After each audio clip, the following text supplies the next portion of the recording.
भाजपचे एक नेते म्हणत होते की नाना पटोले यांनी बॅलेटवर निवडणूक लढवावी, म्हणून माझे देखील मत आहे त्यांनी निवडणूक आयोगाची परवानगी आणावी. मी आपल्या आमदारकीचा राजीनामा देतो व बॅलेटवर निवडणूक घेण्यास तयार आहे, असा टोला नाना पटोले यांनी भाजप नेते डॉक्टर परिणय फुके यांना लगावला आहे. ते भंडारा जिल्ह्यातील लाखांदूर येथील कार्यकर्ता मेळाव्यात बोलत होते.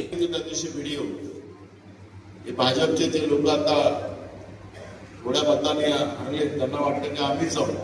ते एका चॅनलला सांगत होते की बॅलेटवर मतदान, तर त्यांना आधी तुमच्याकडे त्यांनी म्हणाले ठीक आहे, तर तुमचं त्या निवडणूक आयोगाला सांगा एक पत्र आणा, दुसऱ्या दिवशी नानाभाऊ राजीनामा देते, बॅलेटवर घेऊ असं सांगायचं. आपण बॅलेटवर, त्यांना इच्छाच आहे ना बॅलेटवर घ्यायची, तर त्यांना सांगा. त्यांनी मी एका चॅनलवर पाहत होतो, तिथे काही आहेत त्याची सगळी तिकडी बडबडत राहते. त्यांना सांगा तुम्ही ठीक आहे, तुम्ही फक्त निवडणूक आयोगाकडून म्हणा की एकदा निवडणूक होईल तिथली, तर ते पायलटवर होईल. मग नाना भाऊ राजीनामा देते, मग पुन्हा आपण लढू.